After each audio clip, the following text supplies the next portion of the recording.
Physics वाला ज्ञान channel में आपका स्वागत है। स्टूडेंट्स, आज हम लोग क्लास 11 का चैप्टर 2 देख रहे हैं, जिसमें आज स्टडी करेंगे त्वरण का प्रकार। इसे बेसिकली जो है हम लोग दो तरह का त्वरण देखेंगे। एक है आपका औसत त्वरण, दूसरा है तात्क्षणिक त्वरण। तो सबसे पहले समझते हैं कि त्वरण क्या है, जिसको इंग्लिश में बोलते हैं एक्सीलरेशन। तो वेग में परिवर्तन के दर को त्वरण कहते हैं। वेग में परिवर्तन के दर को क्या बोलेंगे हम लोग? त्वरण। ये ना, वेग में परिवर्तन मतलब हमेशा जो परिवर्तन होता है वो अंतिम वेग माइनस प्रारंभिक वेग और समय को समय लिखिए। देखो, त्वरण को हम लोग ए से दिखाएंगे, ए से सूचित करेंगे। अंतिम वेग को v से, प्रारंभिक वेग को u से और समय को t से। तो यह आपका जो है एक फॉर्मूला हो गया, सूत्र हो गया किसका? त्वरण के। इसको याद रखिएगा, ठीक है। अब देखिए, त्वरण जो है ये सदिश राशि है। त्वरण क्या है? कौन सी राशि है? सदिश राशि है। इसका एसआई मात्रा क्या होगा?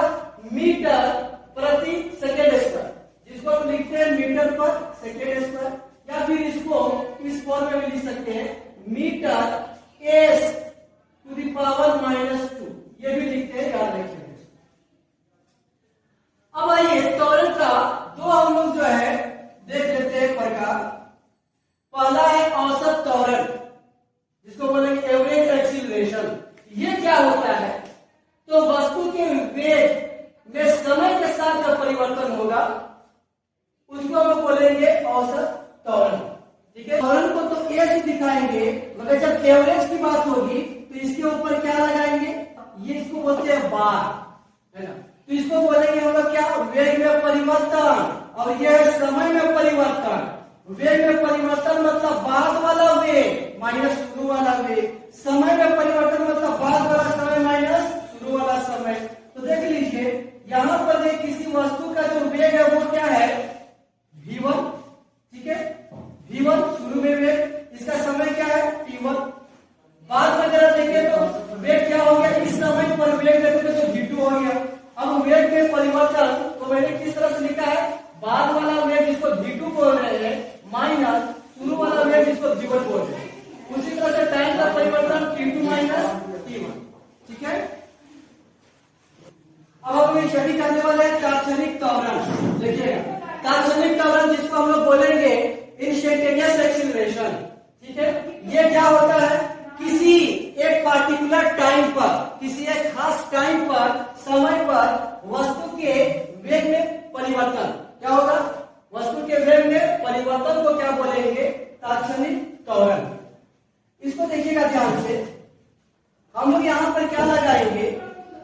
देखो, delta v by delta t, ये जो आप देख रहे हो, इसमें हम लोग एक लिमिट लगा देंगे। लिमिट क्या लगा है कि टाइम को हम लोग क्या किए हैं? 0 के करीब मगर 0 नहीं, 0 के करीब मगर 0 नहीं, ठीक है।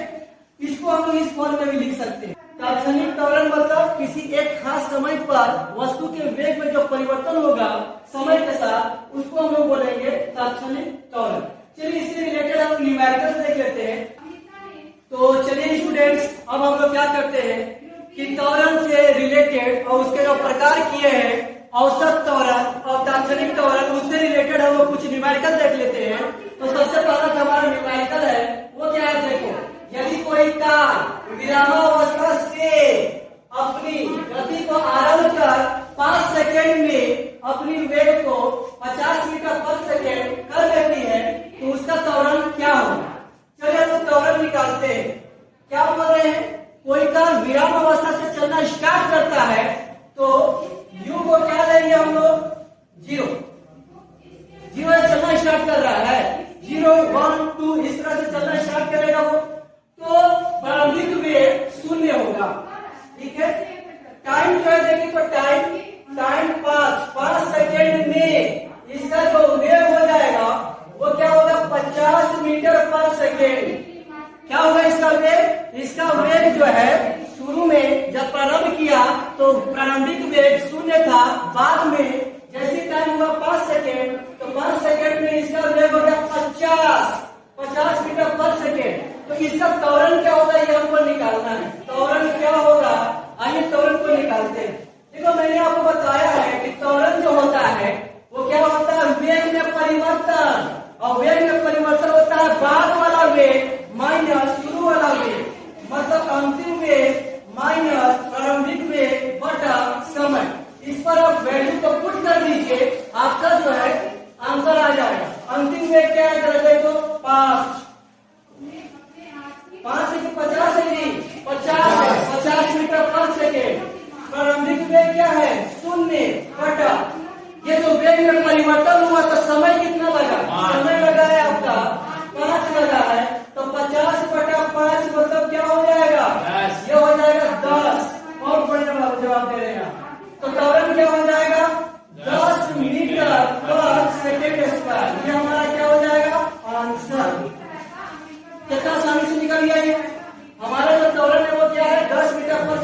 निकालना है। तो किस तरह से निकालेंगे? सबसे पहले देखिए क्या दिया हुआ है आपके पास। जो दिया हुआ है वेग बराबर कितना है 4 t के पावर 3। हम क्या करेंगे? समय के साथ डिफरेंशिएट करेंगे। समय के साथ क्या करेंगे? इसका डिफरेंशिएशन होगा। देखिए ये है v और यहाँ पर क्या करेंगे? नीचे लिखेंगे dt समय। तो क्या हो जाएगा?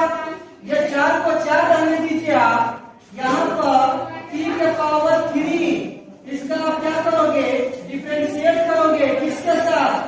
समय के साथ। तो क्या रिजल्ट आएगा देख लीजिए। आज ही मैंने बताया है dv बटा dt को बोलते हैं त्वरण। क्या बोलते हैं? dv बटा dt को त्वरण बोला जाता है।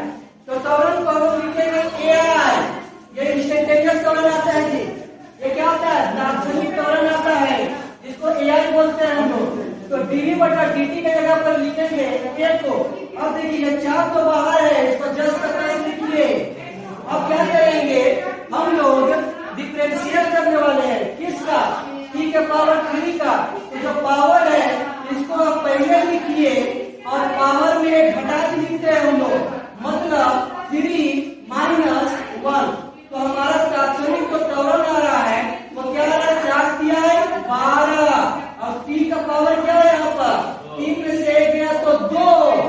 देख रहे हो? अब बोल रहा है कि समय जो है वो दिया गया है, किस समय पर आपको निकालना है त्वरण। तो समय दिया हुआ 5 सेकेंड। यहाँ पर समय के जगह पर क्या रखेंगे? 5 सेकेंड को। तो हमारा तात्क्षणिक जो त्वरण निकल कर आएगा वो है 12 और t के जगह पर रखिए 5 को। तो 5 का क्या हो जाएगा? स्क्वायर। जब 5 का स्क्वायर करेंगे तो हमारा तात्क्षणिक जो त्वरण निकल कर आएगा 12 को 12 रख दीजिए आप। अब 5 का स्क्वायर मतलब 25। दोनों गुना कर दो। तो गुना करने पर हमारा कितना आएगा? 300 आ रहा है। देख लो 12 25 60, 12 24 और ये हो जा रहा है 30। तो ये हो जाएगा मीटर पर सेकेंड स्क्वायर में। हमारा जो तात्क्षणिक त्वरण आएगा वो किसमें आएगा? 300 मीटर पर